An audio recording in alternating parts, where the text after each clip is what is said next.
So I want to talk to you today about the 3 ways that you need to go ahead and be training your abs. Let's break it down in regards to what those 3 are, which one you should be training first, and then the keys to making sure each one of those elements are trained efficiently and safely. Let's get started. So when we define what the role of our abs are, it's very simple. They're designed to go ahead and keep our center of gravity, which is essentially where our belly button is at, or our midsection. And it's designed to keep that center of gravity over our base of support, in this case, standing, or if we're on our hands and knees, that could also be a base of support. But that's the role of our abdominal muscles. Now, when you train them, you've got to start out in a progressive manner. And that progressive manner requires, number 1, working on isometric stabilization. Number 2, working on deceleration control. And then number 3, working on acceleration control. Let me break down each one of these a little bit more so you understand them. First of all, stabilization.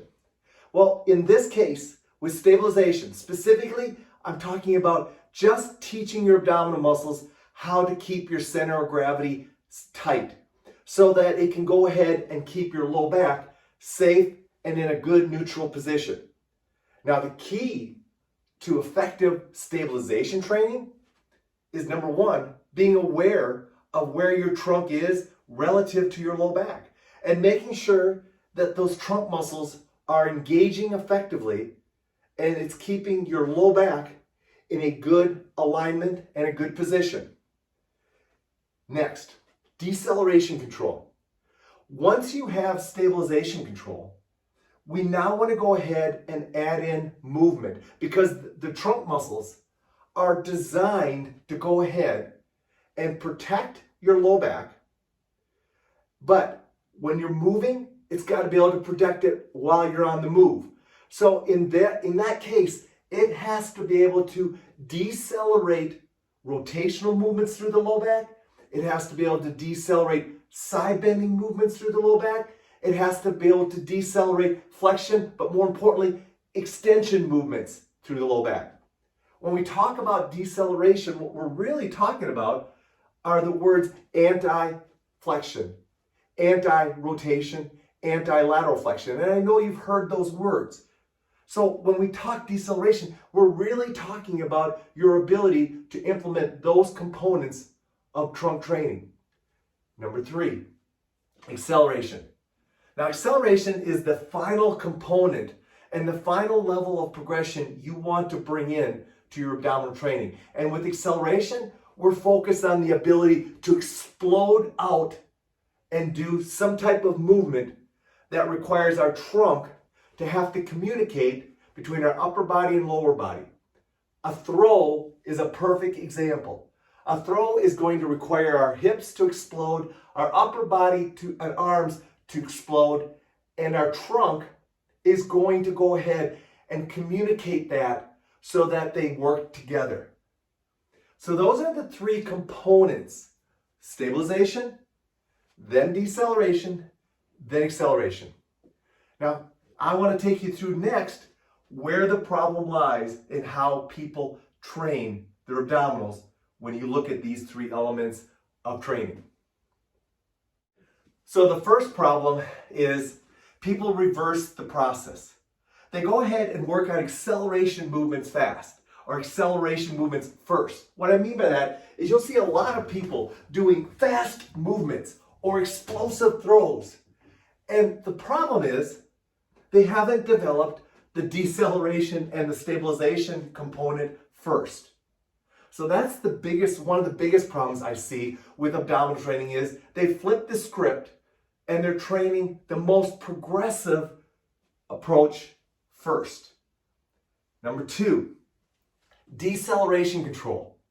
Well, first and foremost, people don't understand what exactly anti-extension, anti-flexion, anti-rotation, what those mean. Essentially, what you're saying is, when you're going ahead and doing an anti-rotation, if I hook the band up here, as I come back, I am slowing down the movement. I'm decelerating the movement of my lateral trunk so then I can explode through doing a rotational or accelerated movement to my left with rotation. So again, deceleration is the reverse of the direction you're ultimately going to want to explode. Here's the problem. You need great deceleration control. And very often people overlook that, move too quickly, and really don't teach their trunk muscles how to decelerate effectively. That's a problem when it comes to injury, because if we don't learn how to decelerate that control and stop our rotation, specifically stop the rotation that's occurring through our low back, we're going to start adding a lot of unnecessary trauma to our low back, all because we're not focused on improving the deceleration control of our abdominal exercises. Third, stabilization. You know, a lot of people think that stabilization training for the abdominals or the trunk muscles is simply planks. Well, that's a great place to start, and it's a basic movement that you should all be able to do. But stabilization is far more than that. Remember, I'm going to go back to the definition of what our trunk does.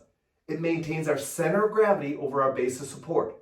So as a result, a simple carry would be a great stabilization exercise. Yes, it has you walking, so there is a dynamic component to it, but if you just hold the dumbbell while you're holding that carry, you are now going ahead and working on stabilization with minimal movement and minimal other activities going on.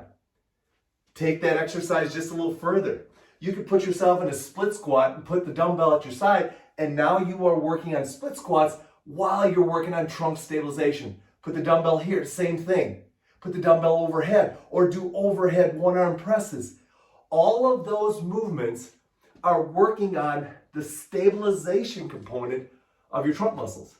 So as a result of that, a lot of exercises can work on stabilization while you're strengthening the primary muscles. And that's why if we're on our feet training, we're in a great base of support that's very functional. And based on the exercise we're using, we're going to go ahead and constantly work on stabilization. So a lot of times people think stabilization is just simply planks, when in reality, it's any movement that requires you to be on your feet and doing some type of exercise with minimal amount of stepping or moving going on besides just the primary exercise. So guys, I want you to go ahead and step back and think about your abdominal training. Number one, are you working on stabilization effectively and frequently? Number two, if you are truly working on doing more types of explosive abdominal movements, have you worked on the deceleration component of that movement slow and effectively, so you truly know that as you go into that decelerated movement of maybe a throw, you have taught your trunk how to stabilize and prevent excessive movements from occurring that could lead to injury. And then lastly, guys, if you are going to work on an accelerated movement that you think is for your trunk, make sure that you truly have taught the deceleration component, and maybe even add in a little pause to make sure you're stable before you accelerate out of that movement. Keep that in mind as you're going through.